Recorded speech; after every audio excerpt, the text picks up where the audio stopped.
No te ahuru mo wai, no te one ikura waka, no te whare hanga hanga, he uri no pāpatua nuku e, ka whānau mai he tamariki, nāna nei ano e poe poia, koe nei rā te tino, mahi nui a te wā hine. Haere mai rā, haere mai whakanui a, he mana tō te wahine, he mana ano tō te tāne. Whakanui a, te wahine i te au turoa e, kia haere tahi tā tau katoa. I kind of set myself up last year and opened the hui with the waiata and thought I better do the same this year. So, nau mai, haere mai. Tēnei ka huakina ko ngā tatau o te pō. Tui a te hono, whiri a te hono ki a wai, te hono ki a rua. Rua te pūkenga, rua te hora hora, rua te wana wana, rua te atamai, rua matua take take o tāne. Tēnei au he pūkenga he wānanga, e are are nei te taringa ki te whakarongo. Ko ngā taringa o rongo mai taha nui, o rongo mai taharangi o tūpai whakarongo wānanga. Ko te hono tēnei ka mau. Mau whiwhia, mau rawea, ka puta ki te whai ao, puta ki te ao mārama, toia mai ngā hō te pō, toia mai ngā hō te ao. Rena rena te taukaia tāngata, rena rena te taukaia wānanga, kia kōkiri ki tūwarangi, kia hakamaua kia tīnā, tīnā, haumi e, hui e, tāiki e. A kā tiake, kei ngā mārei kura, o runga o tāmaki makaurau o tirā, o runga i te motu. Haere mai rā ki runga ki au, ki te wai te mata, e pō kare kare mai nei. Haere mai rā ki runga i te kahu tōpuni o tūperiri e hora nei. Haere mai rā i raro i ngā pai maunga e tū mai nei, kia maunga whau, kia maunga kie kie, ngā maunga kōrero o te rohe. Haere mai rā, raro i te tāhuhu a tō tātou whare e tū nei te toki te rangi. E toro nei ai o ngā ringa a kia koutou kei ngā tapu, kei ngā mana, kei ngā ihi, kei ngā wehi. Haere mai, haere mai, haere mai, haere mai rā. Haere mai rā, hui hui a rā tātou i roto i te whakaaro ko tahi. Hui hui a rā tātou, te whakanui, te tapu o te wahine. Te tapu, te mana o te wahine i roto i tēnei ao. Haere mai i roto i te ngākau kotahi, haere mai i roto i te whakaaro kotahi. It's indeed an honour and a privilege to be able to extend a warm welcome upon the Waite Mata glistening in all its glory this afternoon. Welcome. Welcome to Te Toki Te Rangi, the building that stands here beneath our ancestral mountains of Maunga Whau and Maunga Kie Kie.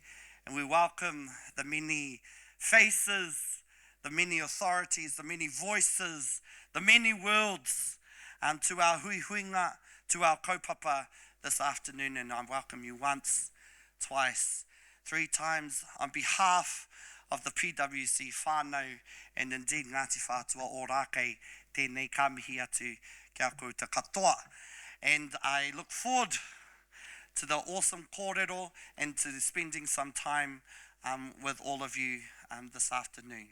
So without further ado, e mihi kaua atu ana te ngākau, and to welcome you in the words of one of my great whanaunga, Beyonce, who runs the world, girls. Tēnā koutou, kia ora tātou katoa.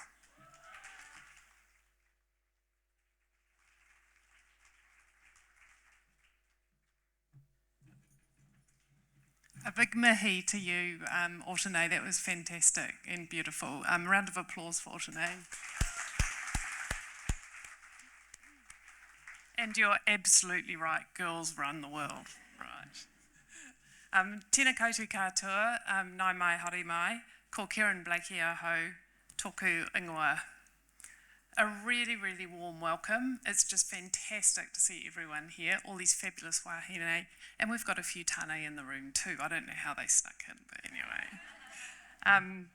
Look, the theme for International Women's Day is Inspire Inclusion, and it's something that's really dear to our hearts here at PwC.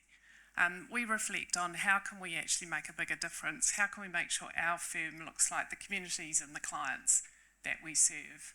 And so a couple of the things that I'd probably call out that are really meaningful to us is I'm proud as a PwC chair to have a board that really represents that diversity and inclusion that we talk about. I have a couple of my fabulous board members in the room, and I will show you what I mean. Could they please stand up? I've got Lee, Dr. Mon, excellent. So we have half of our board are female, and then we have awesome cultural diversity as well. And the thing I'd call out is just the fantastic perspectives and decisions that come from a group like that. So Inspire Inclusion is really, really purposeful. And I think all of you know it's not a one-time effort. We're on a massive journey around this. It's starting to happen, but it takes all of us to make a real difference. So, you know, the continuous commitment, dedication, the real effort to break down barriers is really important. Making sure we will challenge those stereotypes that come through and promoting equal opportunities for all. Now, one thing I do want to call out today, we've been really privileged here at PwC because we've had a leader in Mark Averill, our CEO, who's here in the front row, who won't want to be called out.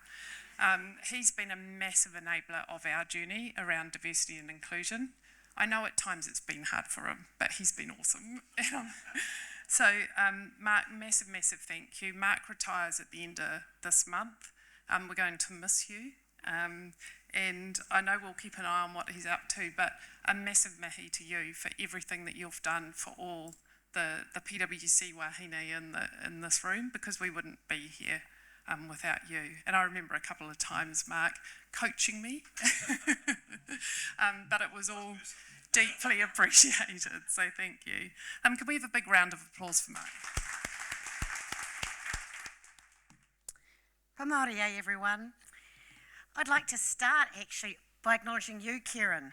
You always show up for all the events. Agnes and I were telling Andrew, the CEO who's replacing Mark, just how dedicated and how genuine your leadership in the space is as well. But I'd also like to mihi to Mark. We're going to talk more about him later, but what I would say to everyone in the room, there's PwC people here, there's Global Women people here, members, young wahine from the community, is we liaise with PwC. They have been the major sponsor, the principal partner for Global Women, and one of the first original champions in change for a decade. And that's real commitment, so thank you very much. And because they are a major partner, partnering with us on Global Women events, hosting Champions events, being on the Champions Governance Group, working with Monique, working with Agnes and Breakthrough Leaders, going to Samoa, we get the chance to interact with everyone in the organisation. And what we see is that your leadership means that it's genuinely moving at pace, your whole organisation. Sometimes leaders get a shock when they find out that what they think is going on is actually not what's going on. And I think I can say on behalf of Global Women that the partners that we deal with, the staff that we deal with, we always feel that the mission about inclusion, making New Zealand great, bringing not just ticking boxes on representation, but actually enabling a culture that enables people to bring their very best self to their work, and that's the only way. We had a Champion Summit this year, Dr. Paul Spoonley, looking at the demographics, and New Zealand is getting more diverse. If you only take the talent of Pākehās, even worse if it's just Pakeha blokes, that is a shrinking pool, right? That is not a path for an organisation being great. It's not a path. And there are now so many organisations, there's probably people here from Tuputawa, there are now so many organisations, and that was a spin-off from Global Women actually, some years ago, partnering to actually use the huge power that corporations have, that corporates like PwC have, to lead the country, to lead their sector, to lead the community, to lead the country. So, thank you for the last 10 years, and Andrew, we look forward to the next 10 years. That brings me to tonight. Last year we had a wonderful evening here in the same whare, and the theme was more global. This year it's more local, but it's very much about diversity and inclusion. And I'm very pleased to now introduce the woman who will be the moderator for the evening, a Global Women member, very impressive leader in her own right, who's going to keep the rest of the panel on their toes. So, our moderator for the evening is Juliette Tainui Hernandez. She's a non-executive director on Ngāi Tahu Holdings and was most recently Assistant Governor and General Manager of Transformation and People at the Reserve Bank of New Zealand, Te Pūtea Matua. She whakapapas te Ngāi Tahu and te whakatahia. She qualified as a barrister and solicitor in 1999, and she worked on Crown negotiations with iwi while she was a student. A couple of years after graduation, she took her legal career international, first to Australia and then to Hong Kong and the United Kingdom. She began 2 decades of work offshore, initially focusing on dispute resolution, but then moved into risk management, regulation and compliance, ultimately becoming a partner in a large international law firm and their chief compliance officer with responsibility for Europe, the UK, Middle East, Asia and Brazil. During her last few years overseas, Juliette moved into law firm management with responsibility for business transformation. Her work included strategic change and transformation reviews, governance, oversight, and implementation of business projects, digitalisation, outsourcing, and other management initiatives. In October 2020, Aotearoa was fortunate that Juliette returned home and has been in the roles that I first mentioned since then. I first heard Juliette on a Global Women panel a couple of years ago, and I was really blown away with the way she was able to integrate her lived experience, her academic background, and her passion and commitment to the work that she was doing. So, Juliette, I'm not actually sure where you are seated, and you're over there somewhere. We're very much delighted that you're here with us this evening, and please come up to the stage.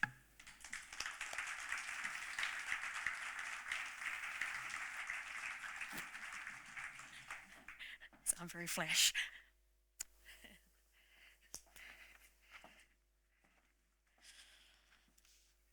Kia ora tātou katoa. Tuatahi ka nui te mihi ki te mana whenua Ngāti Whātua, tēnā koutou. E ngā hau e whā, tēnā koutou. Ki ngā rangatira, ngā mana, ngā ihi, ngā wehe, nei rā ka mihi. O ti rā ki a koutou katoa e hui hui mai nei, tēnā koutou katoa. Kia koe o tēne. Kia ora mō tua mihi whakatau, me tō wāta, tino ātāhua. Kia koe Kieran, te kai whakahaere o PwC, tēnā koe. And kia koe Teresa, me Agnes, tēnā kōrua, me tō mahi whakahira ki Global Women. Ko Waio, ko Juliette Tainui Hernandez tōku ingoa, he uringo Ngāi Tahu me te whakatōhia, kua hau tētahi kai hautu o te Pūtea Matua, me he memo o te puari o Ngāi Tahu Holdings, but he wahine ahau, he wahine Māori ahau. Kia ora tātou katoa. Today we come together to commemorate and honour the social, economic, cultural and political achievements of women, whilst we're also highlighting the need for continued and urgent progress towards equality as we confront the stark realities of exclusion that still persist in our society. And it is a long-term challenge that we all need to keep moving towards. And it's within that context that tonight we're going to convene to explore what we can do to ignite that change, to empower voices and to foster environments where every woman, regardless of background, feels valued and heard and honoured. And so in recognition of this International Women's Day theme, Inspire Inclusion, I am joined by a panel of amazing wahine, each with a really unique journey marked with valuable experience, insights, who are going to come and share some of that with you this evening to help us to advance this critical dialogue. So I will maybe invite you up to the stage and introduce you as we go, and then we'll hand over to them to just tell you a bit more about themselves. So we'll start with Judy O'Brien, who's the Culture, Diversity and Inclusion Lead for New Zealand Rugby. So no mai hara mai. Okay. Carmen Duran, who's the CEO of Helios Therapeutics, medicinal marijuana. Mia Motu, who's the current IBO World Super Bantamweight Champion boxer. Victoria Baldwin, who's a food photographer and the founder of the Women's Work Collective. And to say you're very lucky this evening, but the Women's Work Collective photography will be on display upstairs afterwards, so in the area where there'll be drinks, etc. afterwards, so make sure you have a look at that and have a bit of a chat with Victoria. And then last but not least, Dr. Marcia Walker, GP and the founder of General Practitioners Aotearoa. So I will take a seat and pass over, we'll go along and just get you to talk a little bit about who you are, your backgrounds, and I suppose what keeps you motivated and gets you up every day. Oh, malo lele, talofa lava, salam alaikum, shalom, ni hao ma, kia ora koutou katoa. Ko Judy O'Brien tōku ingoa e tipu akio ki Papakura no whanganui a Tara Aho. So hi, I'm Judy. I was born and raised in Auckland and Papakura, but I call Wellington home now. And I'm a born-again Wellingtonian. I do come up here very often though. I am the Culture, Diversity and Inclusion Manager at New Zealand Rugby. So I lead a team of change makers to support our sport to be more inclusive from grassroots to governance so that everyone can see a place in our game and to make sure that those who do have a place in rugby feel like they belong. Outside of my day-to-day role, I've been an advocate for rainbow inclusion inside and outside of businesses. I was the chair of the board for Outer Spaces, which was a Wellington-based Rainbow Youth organisation, and we merged with Rainbow Youth a couple of years ago to make that a fully national organisation. And I'm also an entertainer and performer. So occasionally you might find me tottering around on a stage as my alter ego, Judy Virago, who's an incredibly fabulous drag queen. Awesome.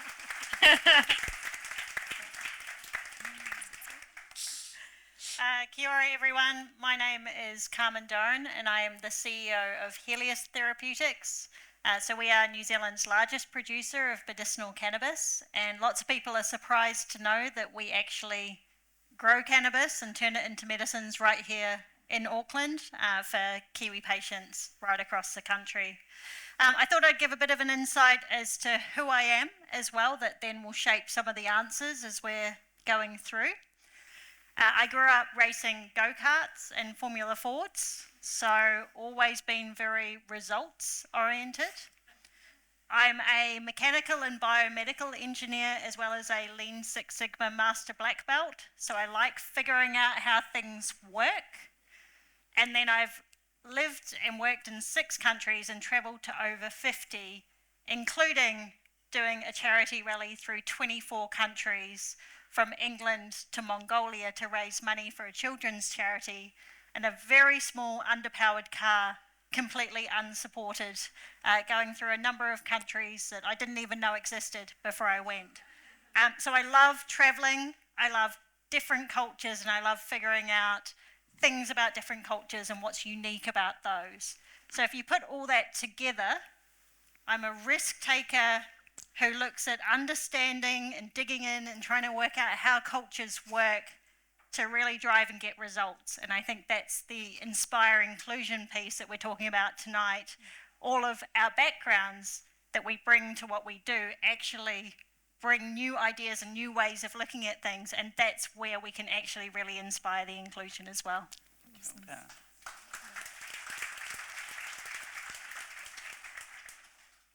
Kia ora, I am Mia Motu. My actual name is Maria. I just go by Mia. That's my nickname. But I'm a professional boxer. I've been boxing for 3 years and I'm 55.3 kgs, which is Very best way light. to put it, because if I said super bantam, you'd be like, what's that weight division? So yeah, that's the easiest way to put it.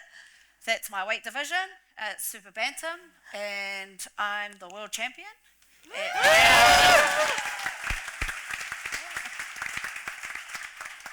So I live out in West Auckland and my gym is Peach Boxing, which we're challenging to take on the world, and we will. You'll definitely see my stable alongside me taking on the world, and we're ready to take them. So I've got 4 more belts to get and I'm collecting them all because I believe in myself, I know who I am, and I'm proud to be Māori. You know, I'm from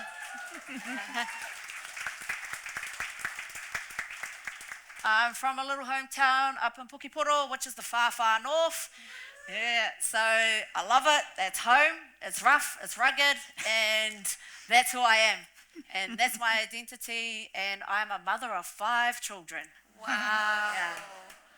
My oldest is 16 and my youngest is 3. So I've been through a lot of challenges. I've had a very tough life. I've been through domestic violence, and you know, it's been very challenging. And the last 3 years since going into professional boxing, I thought I would be scared at doing boxing. I didn't think I would be great, and look at me now. I am great. I'm believing myself. Yep. And boxing found that for me. You know, boxing taught me discipline. It taught me resilience, and it taught me who I am. It taught me that I am brave and I am proud to be Māori. That is my roots, and this is where I'm from. I am strong. I am a woman, and I will rise to the top because I believe in myself, and I am great. Everyone deserves to be great because everything you do in life is greatness, and that's who I am. And yeah, hope you enjoy my story.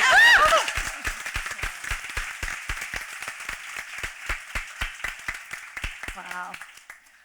Kia ora, my name is Victoria Baldwin. I am a photographer and I primarily focus on food and products and stuff in a studio.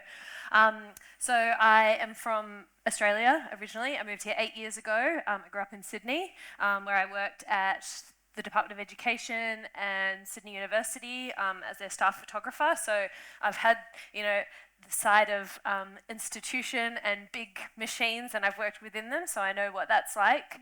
And then I moved to New Zealand 8 years ago, and I got a job at My Food Bag. I was working as their staff photographer.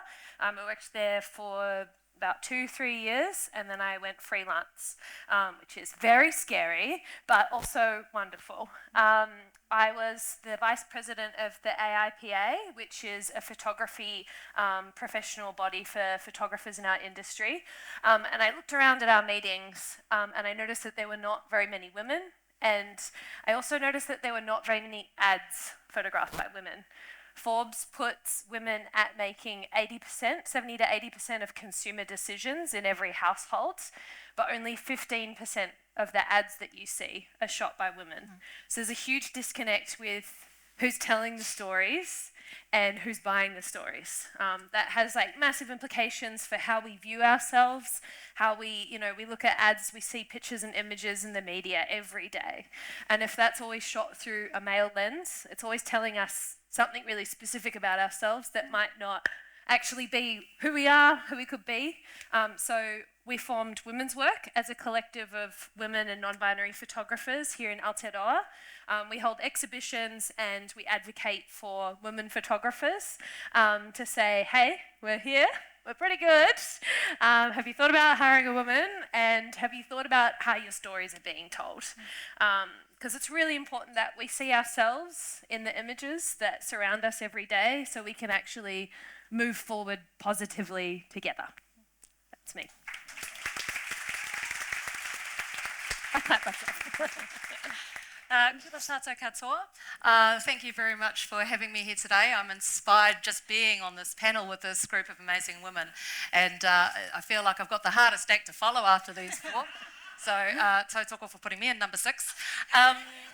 I actually am from Whakatohea, Pōtiki as well, so I'm discovering I've got whānau here as well, which is kind of scary. But so I hail from the East Cape. My mother's family is from Gisborne, so we've got a bit of Ngāti Porou in the mix as well. I don't know if there's anyone from the East Cape here tonight, but kia ora to you if you are. I'm a GP. I studied here in Tamaki Makaurau, and I've been working in general practice for 15 years. I love general practice. Really love it, but we are going through some challenges at the moment, and I'm sure you guys are all across it if you've not patients yourselves with a GP and tried to get in with one lately and how hard it is. So we've got a few challenges ahead, and as a result, at the beginning of last year, we started an organisation called General Practitioners Aotearoa, which is our first membership organisation for GPs that we've ever had in this country. And we're really hoping it's not too late to turn the ship around, especially because GPs are largely made up now of wahine toa. So the majority of our workforce is women. And we know what happens with feminisation of workforces. They tend to get wage suppression and take on a lot of mahi for free, which is what tends to happen. And so we really need to work to turn that ship round so that we've got primary care available for all of New Zealand in the future. So that's what I do. I was just going to say, just regarding inclusion, having sat here at the very end and listening to these amazing mahis, that one thing that when you go to medical school, or probably any degree actually, where you're learning outside of an area that you've ever been used to before you've come from, high school or whatever, and you're not feeling sure what you're doing, the journey's ahead of you and you're not really sure where you're going, that there's this concept of the imposter syndrome. And the imposter syndrome, if you've ever had it, it's actually really horrible because it lives inside you and it doubts everything that you do. It sort of makes you question your worth and kind of whether you're good at something or not. And so that sits with me all the time, and I think one of our biggest barriers to feeling like we can move forward in ourselves is actually getting over that and learning how to be comfortable with that. So I'm going to get comfortable with that tonight on the stage and amongst these amazing wahine, and hopefully be able to answer some questions and inspire you to get comfortable with your internal imposter as well. Ka kite.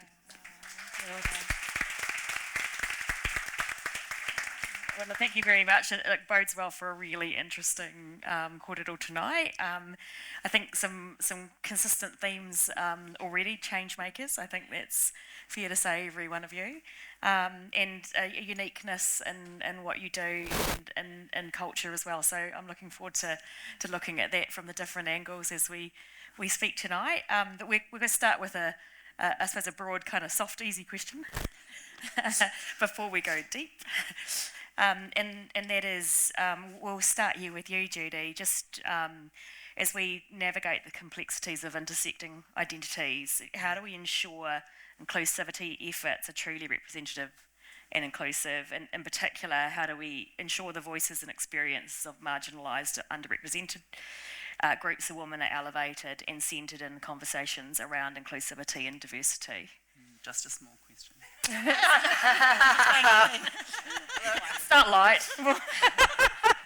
Wait to see what's next. Yeah. I think intersectionality is the key to any effective inclusion strategy or approach, right? And if you look around at who's on a stage for an event or who's in a room for a meeting, whose voice is not represented in that room? And that's where you need to start thinking about elevating and creating alternative pathways, or bringing in people who might not be in the role that needs to be in that room, but bringing them in because of their lived experience and the perspective that they bring into that room. So if I'm thinking about the work that we're doing at New Zealand Rugby, I sit in a program leads group for implementing our women and girls strategy. The majority of us in that room are Pākehā women. And so I asked the group the question yesterday, how do we ensure that we are representing the interests of the majority of our participants who are Māori and Pacific women? And we had a really constructive conversation about the voices that weren't in the room and how we need to bring those voices. But at the same time, we were kind of stuck on how do we bring in the voices of Māori and Pacific women without tokenizing those voices, and bringing them in for their rugby knowledge, not just because they're Pacific or because they're Māori.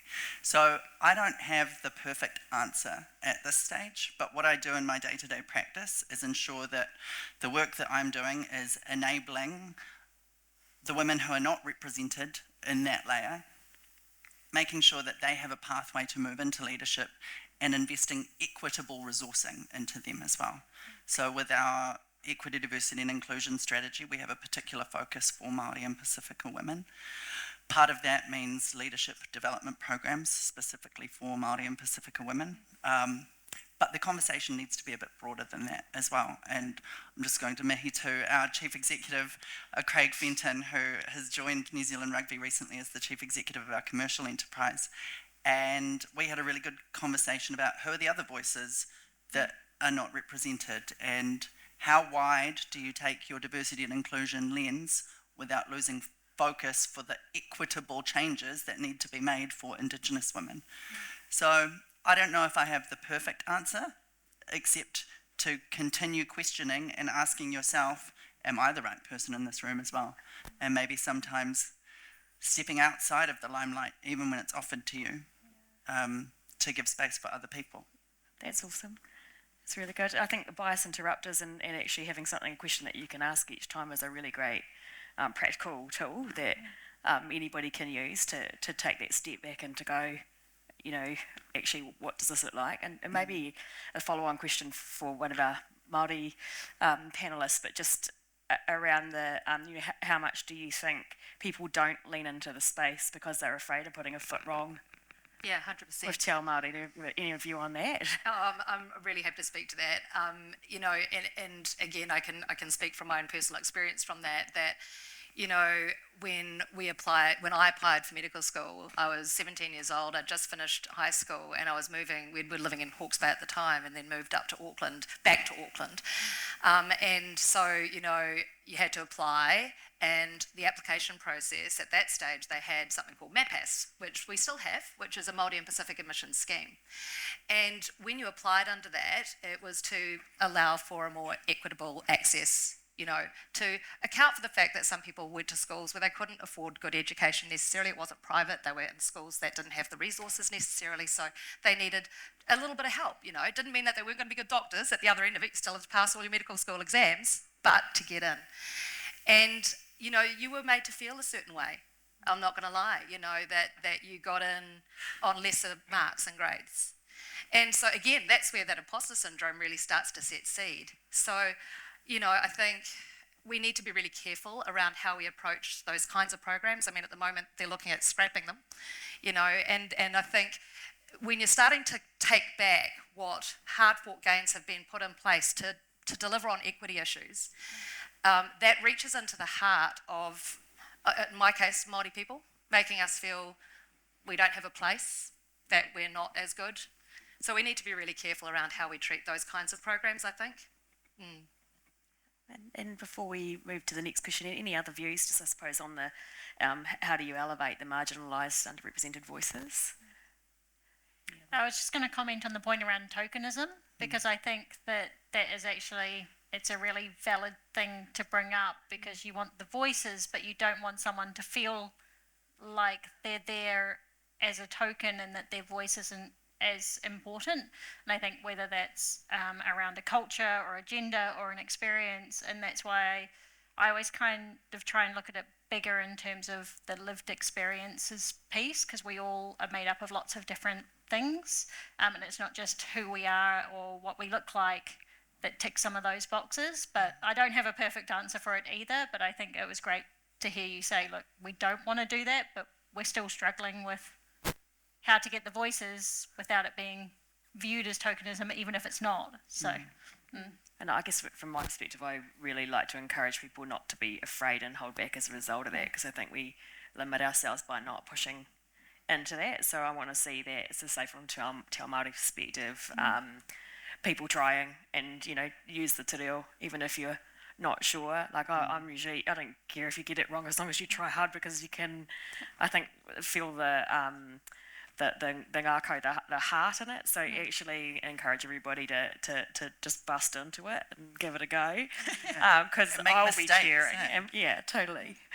Yeah, and mistakes, you learn from it. That's how you grow. So like a little bit different for me, like, you know, like I'll push. I'm proud to be Māori and I know my identity. Before I used to be ashamed, and that was because it was the voices in my head.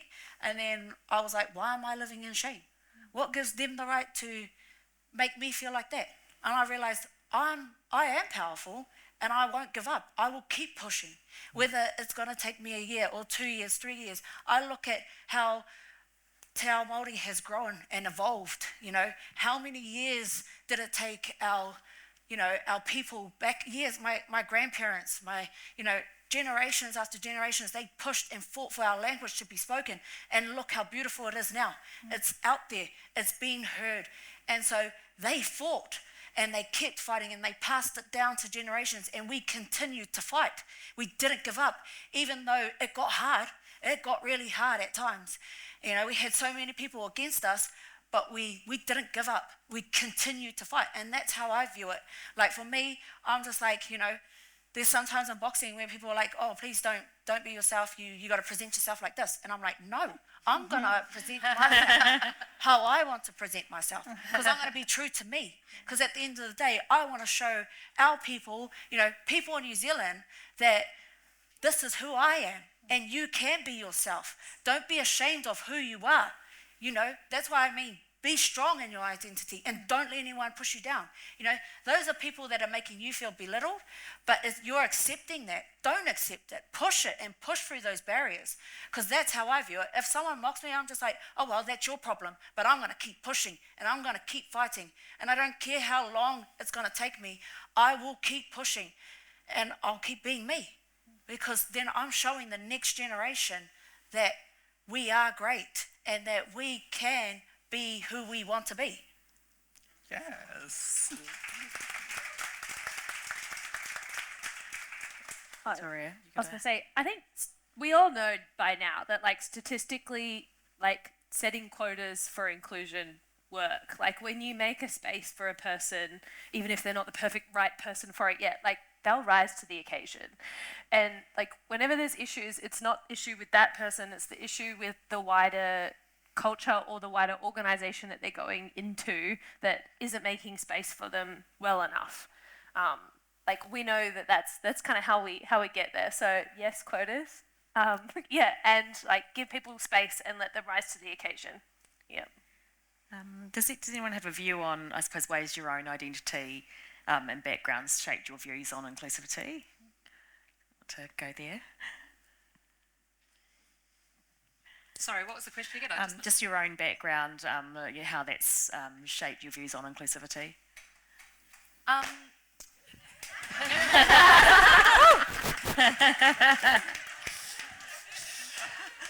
think the fan says it all. Yeah.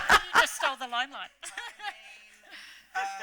As a transgender woman, I've been a lone voice in the room a lot of the time. And being Pākehā, I've had a lot of privileges because of the colour of my skin, but I've also literally had to claw my way out of the gutter into community spaces and then into a space of influence in a global brand. So my personal experience comes from knowing what it feels like to be on the outside and to feel like you're on the fringe, and working out how to make sure that nobody like me or like any of us has to feel like that in the future. So for me, it's deeply personal. It is literally my calling to do this kind of work. But I also have blind spots as well, right?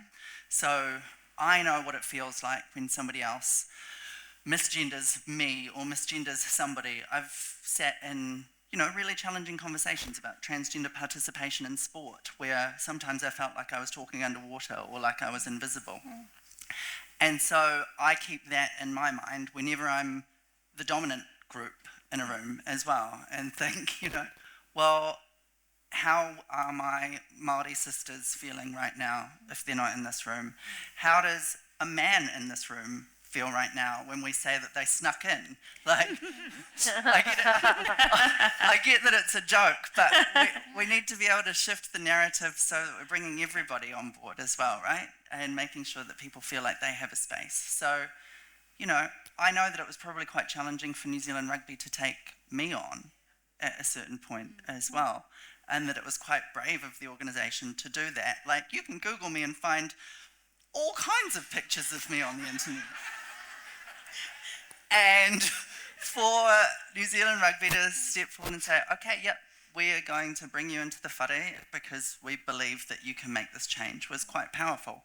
I don't know if they actually Googled me.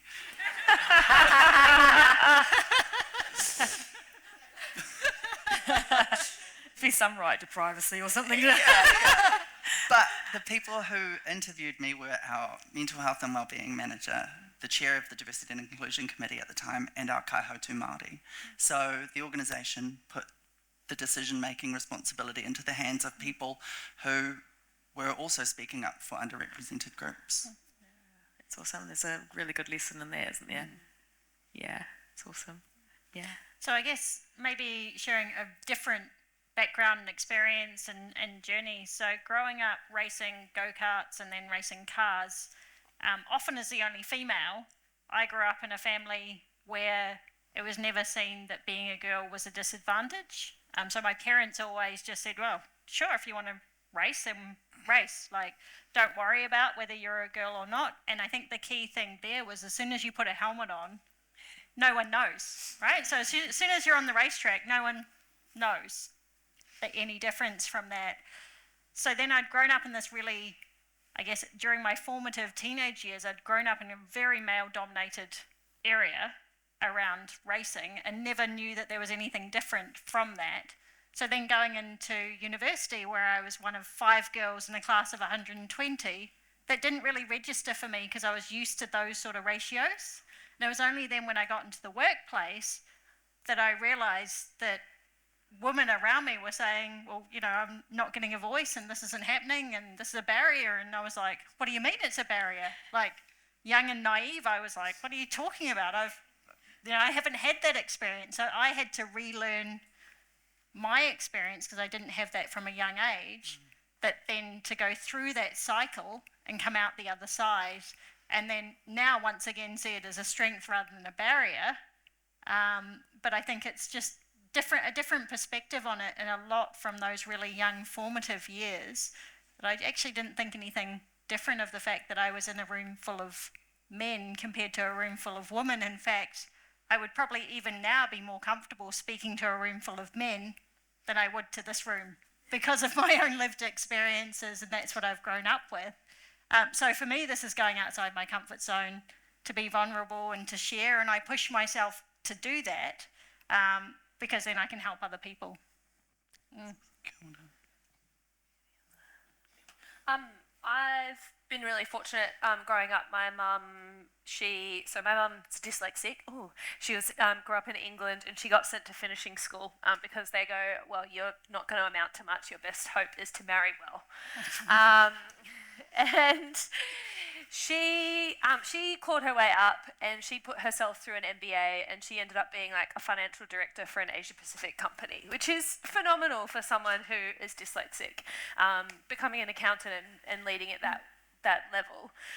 So I've been really lucky to watch her lock herself in a room, fight for what she wants for herself, and to just have such radical self-belief that she's like, nah, I'm doing it. Everyone's telling me I'm an idiot. Everyone's telling me I'm dumb. I can't amount to anything. My best hope is to ride on the coattail of my husband.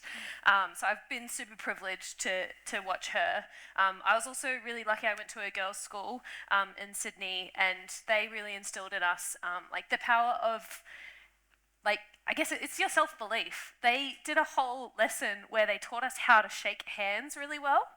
So they said, you put your hand out, you firmly grasp their hand, you make solid eye contact, and you say something quite self-assured to them, like, lovely to meet you, my name's Victoria.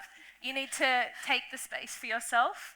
And I think, those mindsets have been so imbued in what I've done. I've always kind of had this mindset like, no, everything is there for the taking for us. We just have to ask for it. We just have to create that space, and we just have to go and take it if they're not going to give it to us.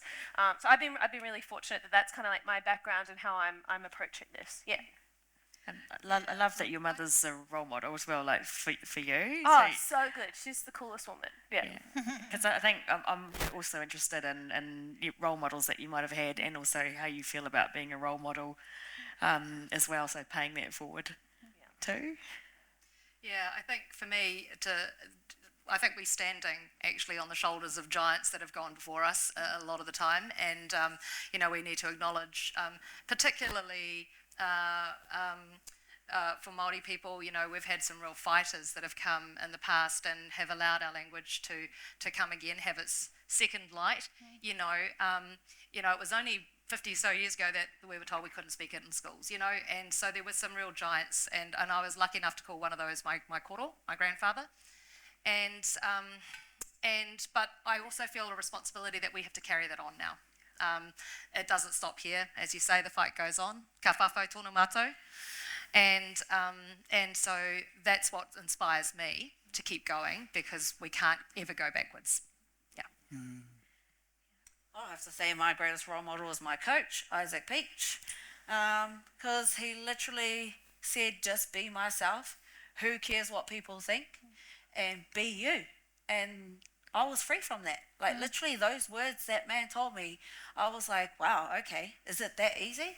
It wasn't that easy from the start. Like when I first had my first fight, I thought, man, this man believed in me straight from the cuff. Like as soon as I walked into his house and I said, I'm coming here to train, and he was like, you're going to be the next world champion. And I was like, no, you're joking.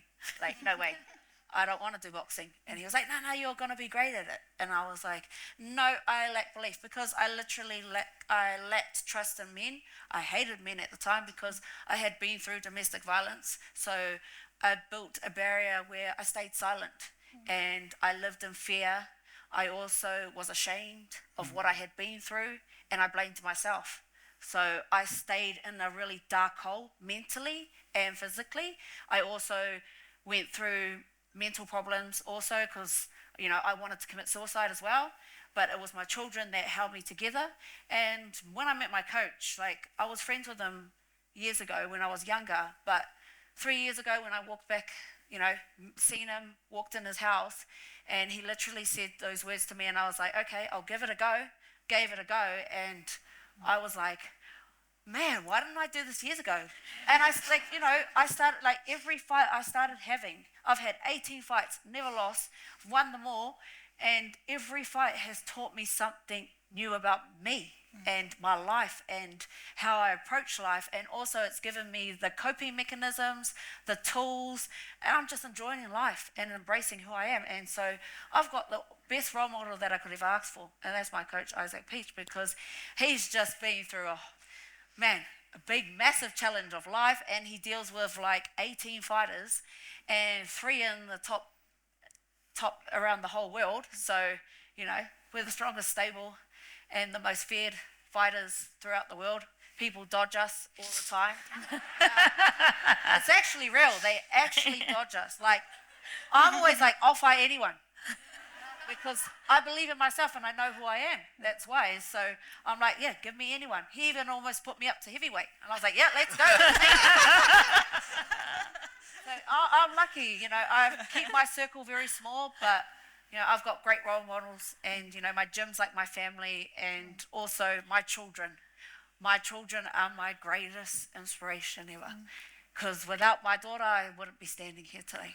So children are raw, and they're authentic, and there's no filter with kids. If you really truly listen to your children, they actually teach us. They actually give us true courage and true strength. And I've learnt that through my children. Awesome. Yeah, okay.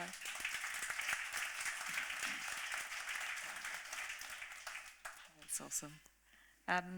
So I think, is anyone up for talking a bit more about kind of biases and blind spots, and this was the impact that might have had personally on you in your journey to work out how to be truly inclusive? I can share a quite recent story from Helios. So at Helios, we have been talking a lot about the patients that we help and the products that we go out. It's when you're in a high pressure, early growth phase of a business, there are some days that are really tough, and there are some days that are long. And it's great getting feedback from patients to then, when you're having a bad day, that's what keeps you going. But we've been talking about menopause at work, and a group of us, there was 5 women sitting around the coffee machine talking about menopause, and one of my team said to me, wow, I would never have been able to talk about menopause so openly at work in my previous job. It's great that we can talk about this, that we can talk so openly and share our experiences, and it's a really great thing. And someone else said, yeah, well, after all, it does impact half of the population. And at that point, one of the men from my team walked past, and he'd been half listening in on our conversation while he was making his coffee, and he goes, it does not just affect half of the population. And I think that for me was a real mirror, right? Like, we had been excluding the men at Helios from this discussion, but they had experiences that actually could help us to help our patients. And so there was a bias and we were excluding them, but actually they deserve to be part of that conversation as well, because they had experiences that could contribute. So yeah, it's a very real, very recent example. That's awesome. It's a great segue, I think, into the role of men in advancing gender equality. And my personal view is that why wouldn't we want to I suppose, also leverage off the allyship of men, because it's going to move us faster to where we want to get to. That's my personal view, is actually, where are they all, and why aren't we having them more in the room to help to support this and to understand how they can support gender equality. So maybe a wordle for next year is, how do we diversify the audience too, to really start to give the aha moments to the men in our society as well. But does anyone have a view on role of men, or how to encourage the allyship of our male counterparts? We need to definitely reach the hand out to them and offer it, right, in a really non-confrontational way. I think there is a fear, possibly, and I don't want to speak for men, but that in elevating women and with any kind of equity type issue, if you're raising someone up, someone must be coming down, and I think that might be a barrier that needs to be sort of just teased out, that no, it doesn't necessarily mean that, and actually that the value that women can bring to organisations or to whatever you're doing, it might be worth having a little bit of a step back and allowing someone else to come up. They talk about you can't grow a new tōtara without the old one falling, right? So it's that kind of a conversation, but it does need to be done in a non-confrontational way, I suspect. I would say also, never waste a good crisis.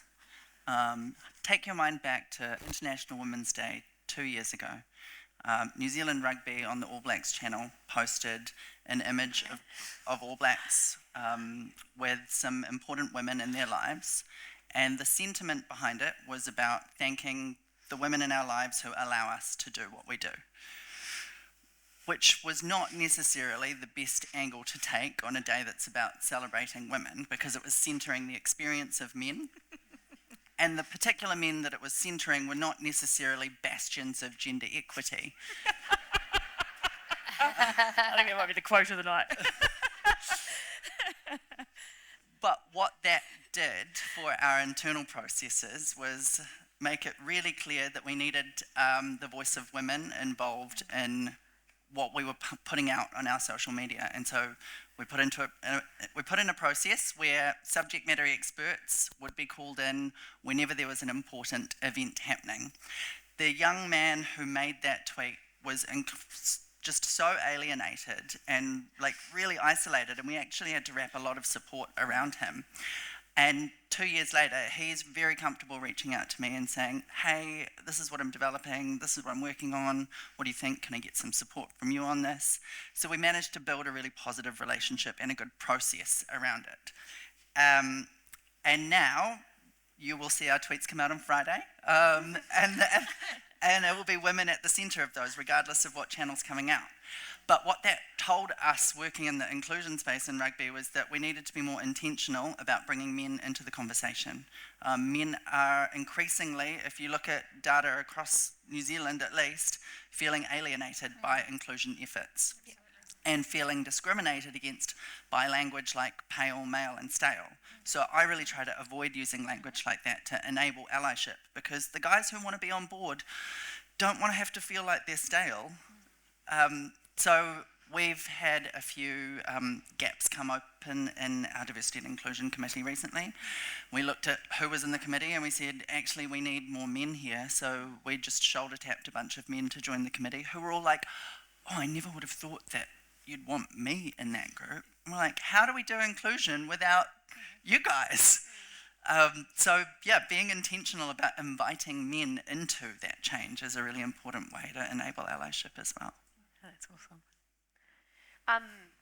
So I don't know if I mentioned this at the start. I got a bit nervous when I was introducing myself. But as part of the AIPA, we run an initiative called Women's Work, which is celebrating the work of women photographers. And the name is like kind of quite funny, right? Women's Work, like as if us achieving our own emancipation or inclusion is like our own work. We had our first exhibition and it was like amazing, everyone loved it, it was the most spectacular thing. And then all the men in the AIPA were like, well, when's the men's work?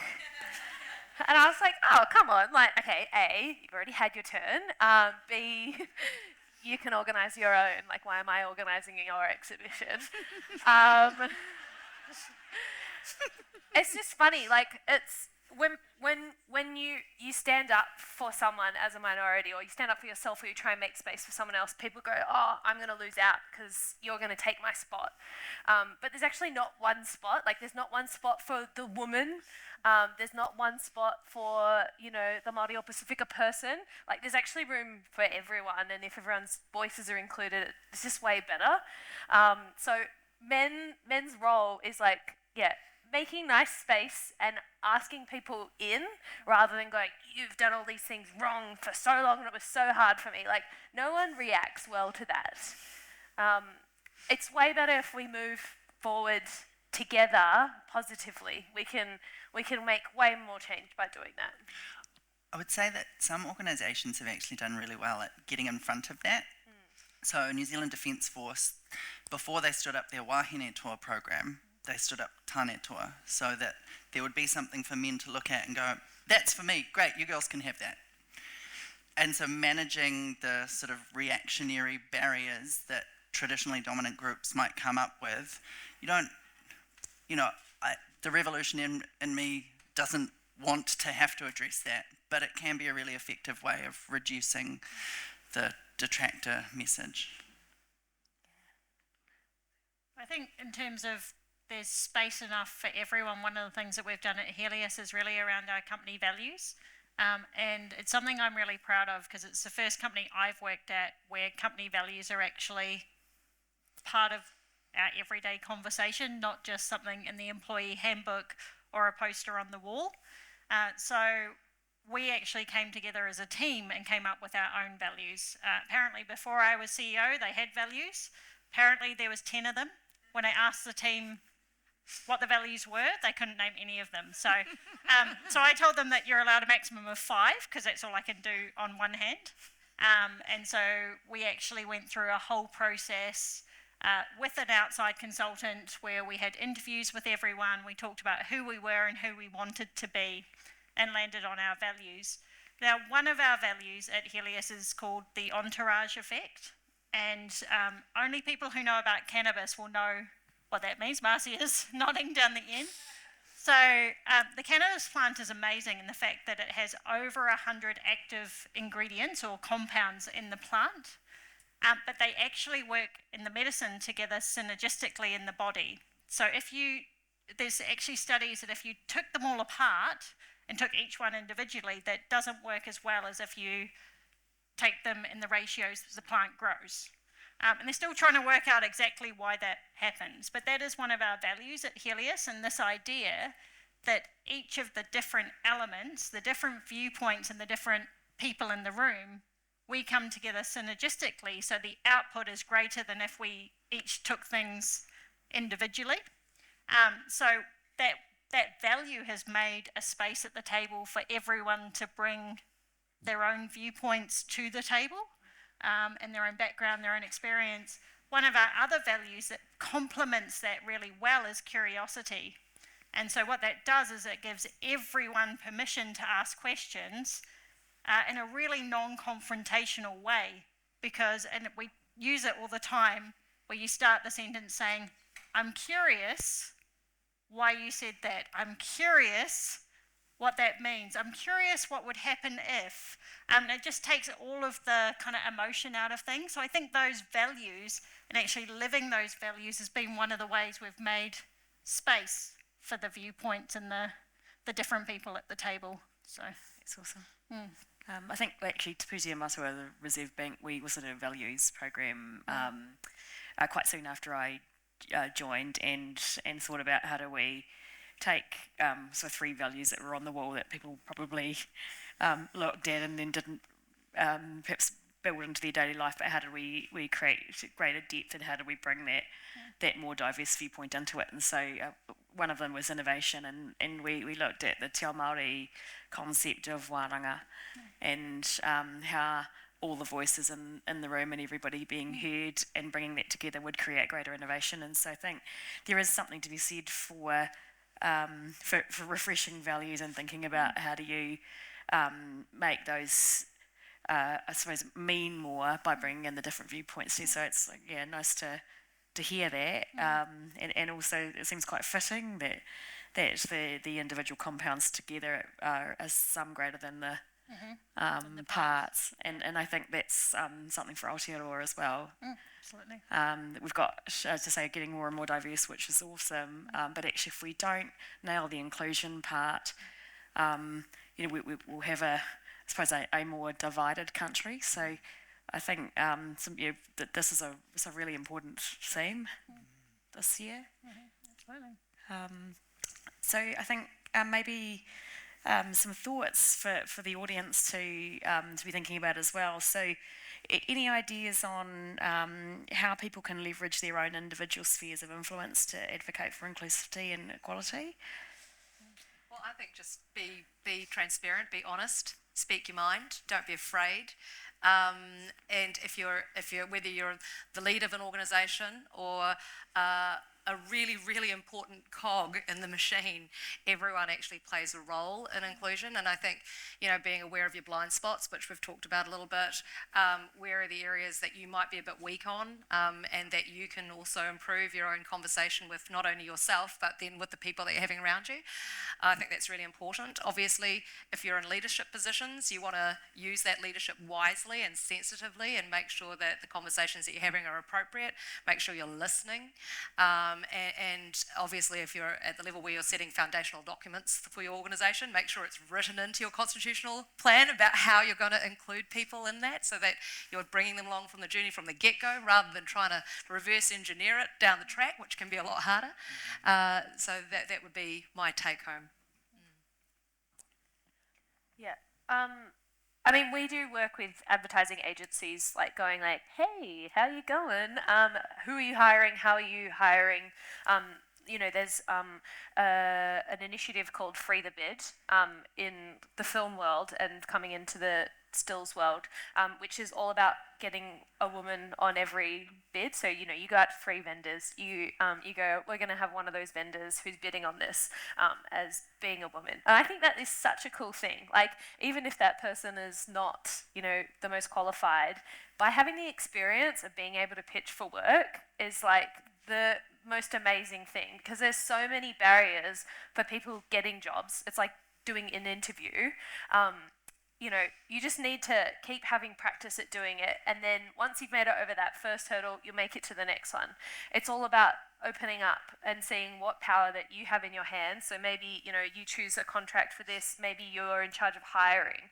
It's seeing what power you have in your hands and how you could share that, or how you can exercise the little bit of influence that you have to create the more, equitable world that we're all wanting to see.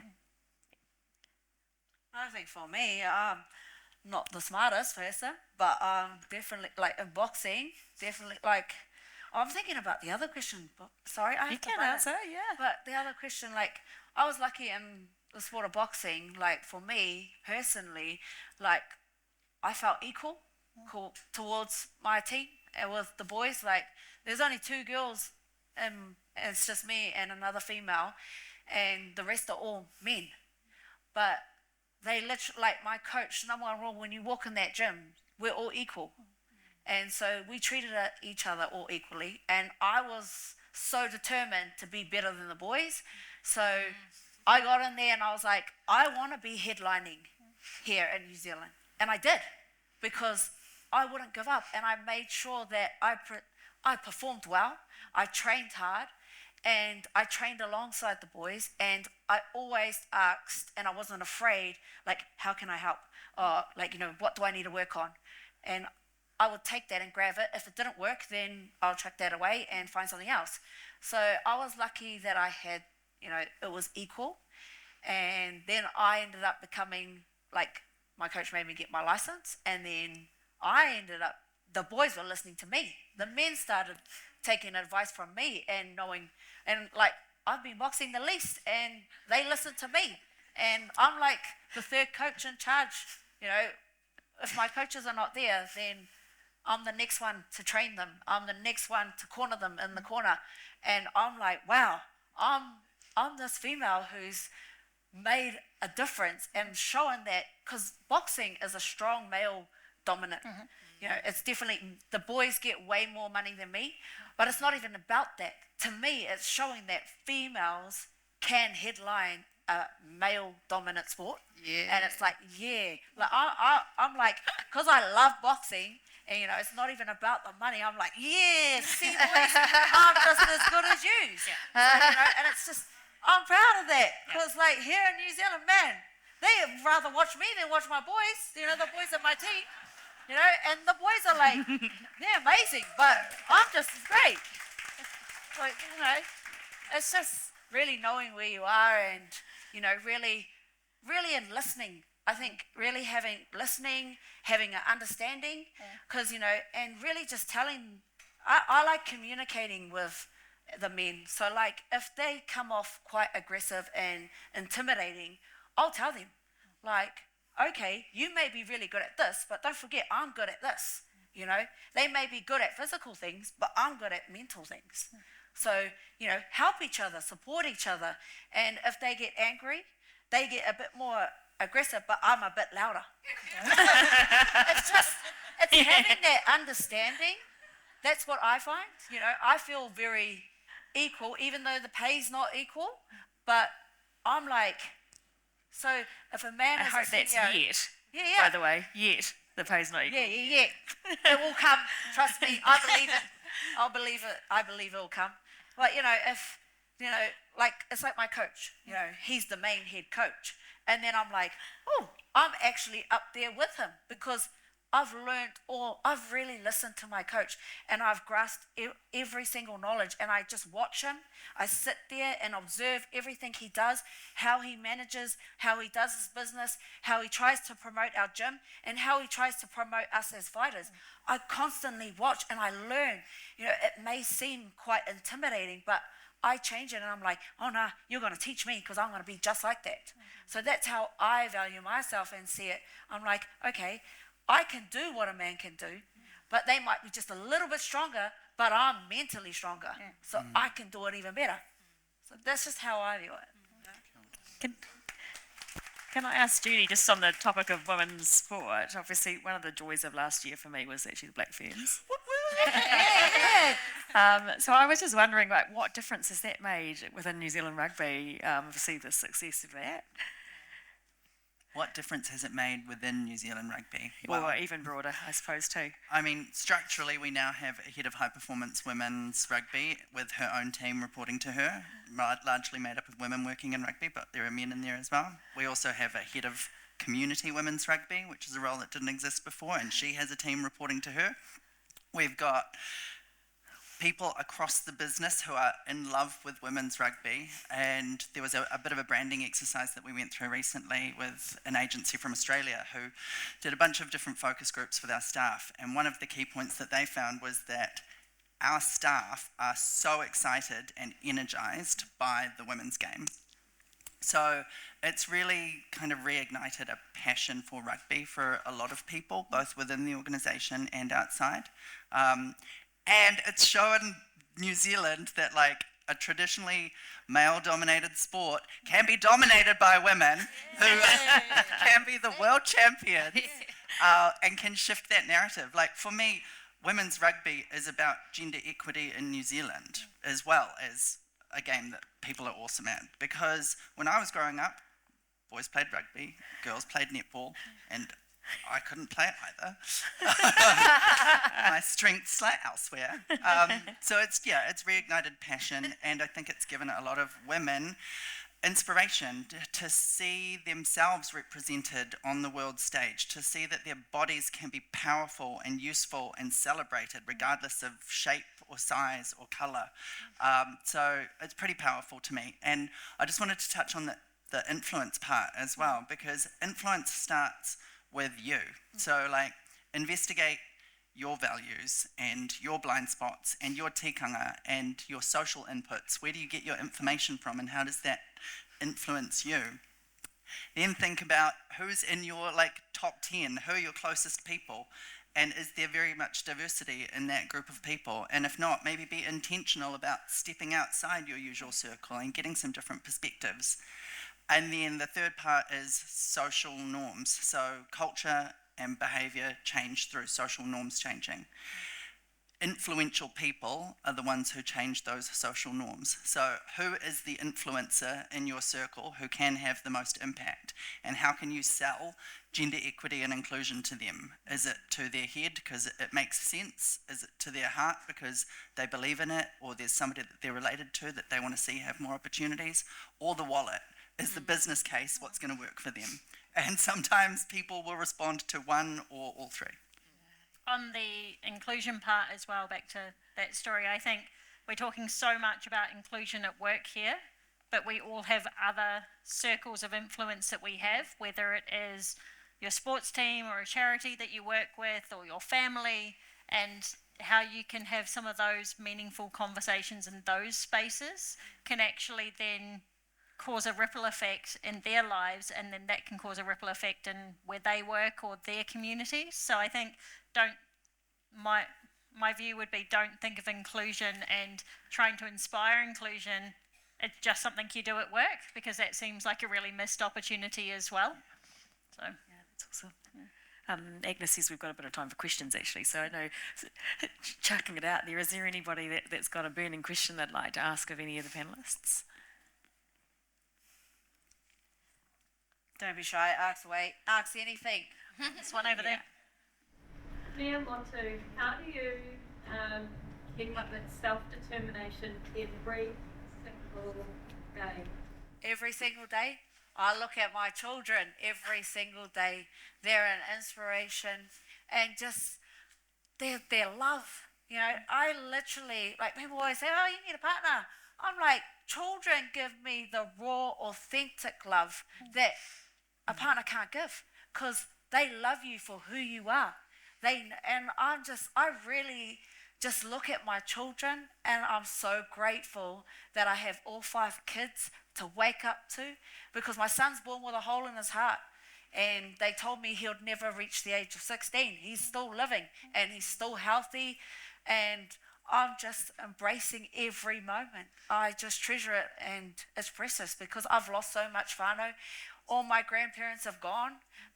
I lost them all. So life is precious to me, and I'm just enjoying it, and my children are a reminder every day.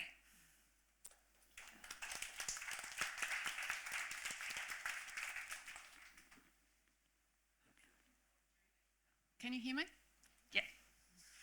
There's been a bit of talk about the boys get paid more. So we've got the All Blacks and we've got the Black Ferns. What's the difference in the pay that they're getting, and what's been done about it? I don't have visibility of player pay, but what I can say is that the All Blacks Sevens and Black Ferns Sevens do have pay parity and have for years. So we have a model of equal pay that does exist in rugby, and I would hope that as we invest more in women, that investment translates to equal pay for players as well. That's not a great answer to your question, but let's just say that there is work being done to ensure that there is greater funding for Black Ferns and greater investment going in there. Not a satisfying answer. An honest one. Yeah. It's definitely an ongoing conversation and one that is not going away. For the first time ever, New Zealand Rugby did a gender pay equity review of our corporate staff. We're going through that process at the moment. That was a commitment that we made at International Women's Day last year. And I would hope that once we've gone through that, the board will then ask us to do that for our players as well. Is there anything that as public we can do to help that process? Like, are there certain things that would help the higher up decision makers to go, oh, this is actually really, really important? Yeah, buy tickets to the matches, show up for like, we've got Opiki happening right now. Show up. Like, that's how you vote for better play for payers, is by showing up to the events, by buying their merch, by supporting the brands and the players, by following the players on social media, by following the teams on social media.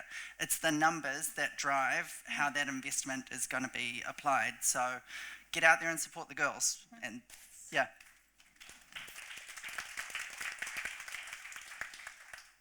Kia ora. A question about diversity, equity and inclusion. Why do we often default to Māori and Pacific within the diversity, equity and inclusion bucket? Why is it not singled out as a priority as opposed to something that sits within a pillar of a diversity, equity and inclusion strategy? It's a great question. I can answer part of that. So for New Zealand Rugby, diversity and inclusion is sort of one work stream, but we have a kaupapa Māori work stream that sits alongside it, and we talk to each other. But when we're talking about equity, equity is still a real issue for Māori, and so we're stronger together by working across our teams to ensure that we're not just handing over work to improve outcomes for Māori to a group of Māori who are a minority within the organisation, but it's absolutely a standalone priority. For Pasifika, we just launched our Pasifika strategy. So that came out November last year. That was part of year 3 of our equity, diversity and inclusion strategy. Now we have a Pasifika strategy, so it is its own standalone stream with its own leader and its own advisory group, and we're just establishing a governance group for that. So I guess the genesis of it comes from, here's a group of people in a dominant position who understand that there are underrepresented groups, but they don't know what they don't know, and then they hire people to tell them what they don't know, and then they have challenging conversations about changing structures so that that investment and that visibility and leadership can come up. We keep having conversations about, why does our Kaihotu Māori, who's the kaumātua for the Māori All Blacks and is now working more closely with the All Blacks as well, he reports to the Chief People Officer. Why? If you're looking at it purely from a structural position, then somebody needs to manage somebody, and that seems like a good fit for him, and he likes it that way at the moment. If he were reporting to the Chief Executive, would he get the same level of support, of attention? Probably not. So for now, that's a good fit for him. For our Pasifika Engagement Manager, he reports to me, but that's probably not going to be a forever situation. I've been able to sort of work with him navigating the two worlds of the Pākehā mainstream world and the Pasifika world, and move and sort of negotiate through the structural challenges of submitting board papers and all of the admin that gets in the way of just doing good advocacy and change. So for me, it's about working alongside groups who deserve better, standing with, not standing up for. and supporting and empowering rather than taking up space. Look, and Te Pūtea Matua, the Reserve Bank, we have our own Rautaki Māori, our own separate Te Ao Māori strategy. I view that as complementary, and I suppose it's mutually supportive with our D&I strategy, so there will be certain things which will go to the broader diversity, for example, unconscious bias training for everyone, cultural competency training for everyone. So I view that very much in support, but definitely not subsuming the Te Ao Māori strategy amongst that because of our importance of recognising Māori as tangata whenua. So I think it is really important to view that as its own thing in its own right. But absolutely, I think you can impact what I've got, the opportunity of having mutually supporting strategies pushing in the same direction.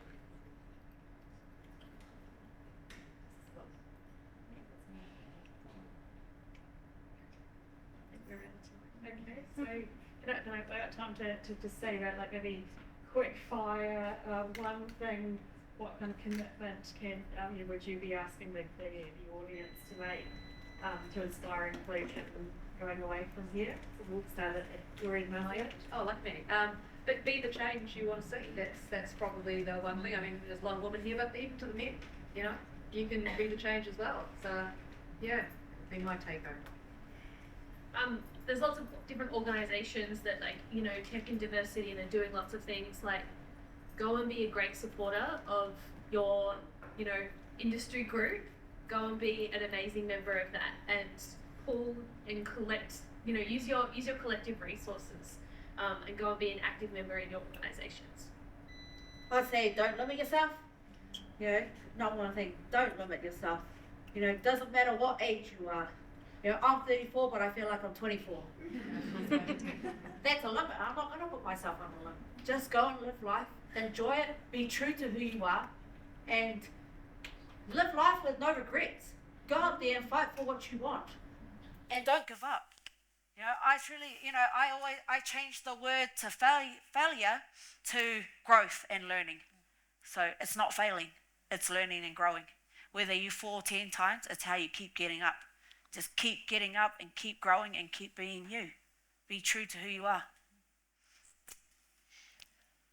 I would say use it as an opportunity to learn yourself. So go out there and be curious and think about how you can unpick things and learn about things that maybe you don't know about. So that would be my challenge out to the team, is find an opportunity as part of inclusion this week to think about, maybe someone or something or some area that you don't know about, and go and ask some questions and use it as an opportunity to learn. Do really scary things. Go into the spaces where you think you would never be welcome and create and carve out the space for yourself. Make sure that you're supported and that you have, the right people around you, but step into those spaces and take ownership of that space and invest your dollar where you want to see the changes made. Yeah, awesome. I will thank you very much, Wahine Ma. It's been a beautiful, funny, inspiring panel tonight, and thank you very much for sharing your personal stories, and I hope that the audience has really enjoyed this as much as I have. It's been my absolute privilege to facilitate this evening, and I'm sure everyone will be available for further questions if you've been a bit nervous about asking them in front of a big crowd. Come and make the most of it over a beverage afterwards. So I'll hand back to Teresa and Agnes now.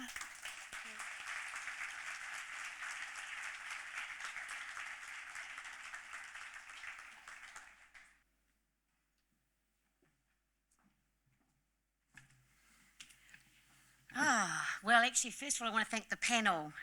Judy, Carmen, Mia, Victoria, Marcia, and Juliet. That was just an inspiring kōrero. It was just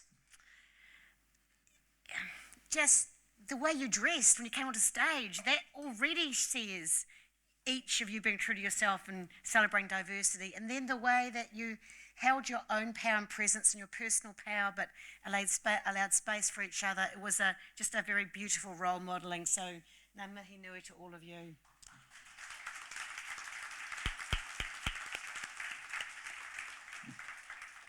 And as for this beautiful po, I felt myself tingle when Agnes showed it to me before and when Oceanie brought it up. And Agnes has had it in her whare for a few days and she's been talking to him.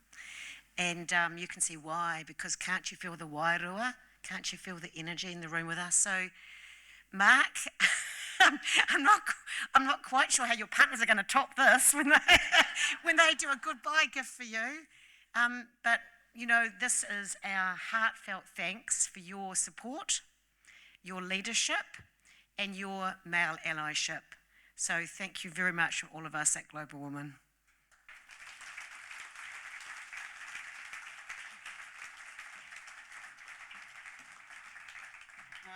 Kia ora koutou katoa. Look, I just want to spend a couple of moments talking about the taonga.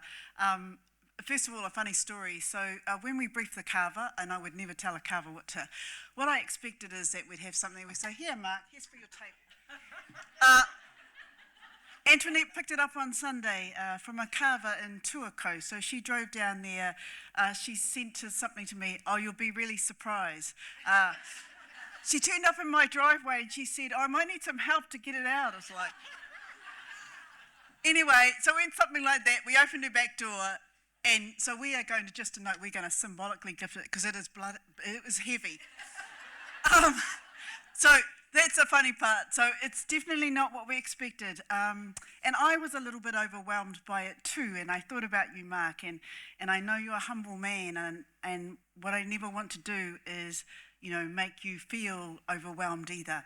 But I do want to talk about it. So when we found the carver, and I thank somebody who kind of where we found him, he asked us what we thought of you, Mark, and there's some things that I've observed and others have too, but certainly is your humility. So just noting it, except for the facial ones, the carver carves with a chainsaw. The piece of wood is puriri. And what I've learnt from having him in my whare is that if you touch him, he gets darker and darker in places. But we talked about, and there was a couple of times, and I won't say what the context was, but the things that really shone through for me, Mark, was your integrity. Your really high value about trust, about trusted relationships. That was important to you, that people knew that trust was important to you. Personally, there were times where your generosity in terms of trying to support me and uphold you, and I remember the early days, and I am appreciative of those, Mark. And so when we talked about those things, so the folds represent a kurawai and those things that, because I've always found Mark humble and quiet, but never doubt his power. But it's kind of wrapped in what I think, in a kurawai. But what I would say about that kurawai, Mark, is you open the cloak and let people shelter under you.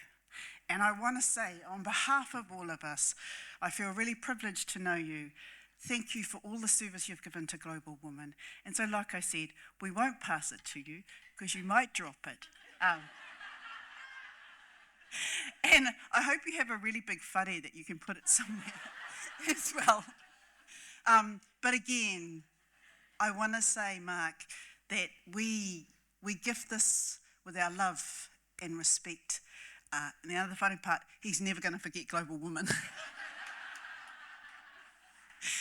So Mark, look, we just want to, and just to note, we have a group of wahine here from Auckland Girls Grammar Kahurangi who are going to tautoko our mihi to Mark. Then we are going to allow Mark to respond, and then they will also tautoko. Hara mai.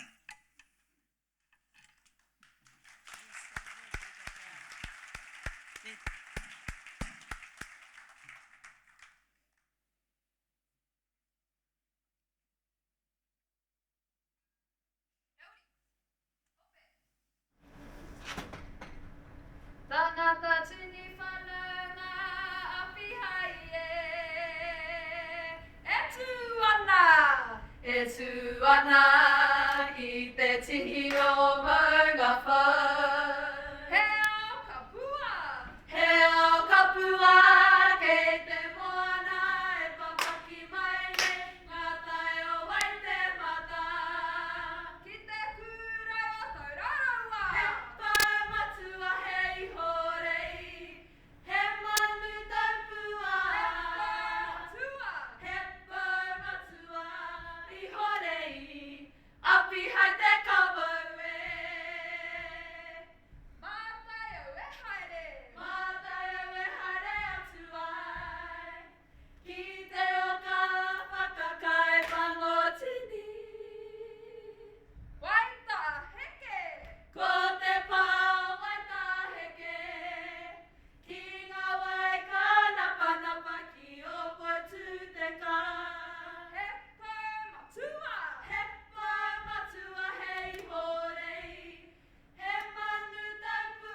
Yeah, certainly extremely humbled and surprised, and I am sure that you probably prefer me to say a few words than sing. So, look, the relationship with Global Women has been amazing, and for me, what it's really enabled me to do is sort of open my eyes, and I thought the panel tonight was incredible, right? Because it's the stories that need to be told that make people aware and think. And if I sort of look at a bit of our journey, here at PwC, we talked about values tonight.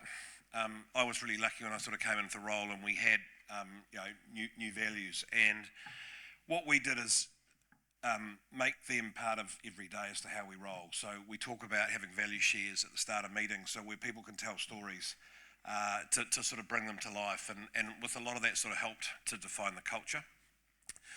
And then, as Kieran alluded to in her opening words, we really started to believe and want to change and make a real difference, where we are looking and feeling and like the communities in which we operate in terms of our clients and most importantly, or equally importantly, our people. And so we have come, a very long way. And seeing Otini at the start of the meeting, I feel that there's so many aspects of D&I that we've just sort of embedded in the way that we roll. So it's not seen as out of the ordinary. It just is how we think we can be, we can make a difference. We can be a better place, better for our clients and also better for our people. So, for me, in terms of it, I sort of come back to the Global Women and Champions for Change. It's been really helpful to have exposure to a lot of that, so that you can hear stories from other organisations, because we're all trying to work out how do we change our organisations so that we become relevant and stay relevant. And for me, what that taught me is that there's actually there's no silver bullet here. There's no single answer. That what you've got to do is try a lot of different aspects of D&I and look to embed them in your organisation, and they're all related. And sort of by embedding that, and then from a leadership perspective, it's sort of normalising. But as a white male leader, empowering people and then getting the hell out of the way so that you can let people make a difference and bring it into the organisations. And so sort of a combination of our homegrown people, but also the people we've looked to actively bring into the organisation, for me, has been, something that's really helped change, the dial in our place. And also knowing that the journey is not done, it's far from over. And I look at sort of some of the PwC leaders in the room, and I would encourage you to keep pushing and prodding leadership to make, to evolve and continue to change, to ensure that we meet our lofty aspirations in this area, because you do need to get comfortable at feeling uncomfortable. And I think that's also sort of came through the theme tonight. So look, Agnes, I'll never forget Global Women. I probably need to go to the gym so I can get it home at some stage. But again, I don't feel that that's just a gift for me. I feel it's a gift for the partnership. Again, our relationship with you, and again, it could be a very good symbol for us to keep, every time we walk past and look at it, to challenge ourselves, are we pushing hard enough? And again, I think that's a great way that we continue to challenge ourselves. So thank you very much for putting up with me. I'm pleased that I'm speaking, not singing. And it's great to have you all here this evening and be hosting you here and looking at a number of faces around the room. Know how passionate you are and encourage you to keep, pushing and I also like the idea of next year having a whole lot more males in the room so they can hear the stories and go back and great stuff at New Zealand Rugby. It was great to hear those stories as well. So thank you very much.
I just get to invite you back upstairs. Yeah, haramaiti. Otene's going to close. And then if you all just like to go upstairs and share in the hospitality of PwC, thanks to PwC. Ko te tapu o ngā kōrero, tēnei ka whakairihia ki pātu o te whare, kia whaitara a whare, tukuna ngā ho te wānanga, kia wātea noa i te wairua, e mauri tau ai, e mauri ora ai, haumi e, hui e, tātai. Kia ora tātai.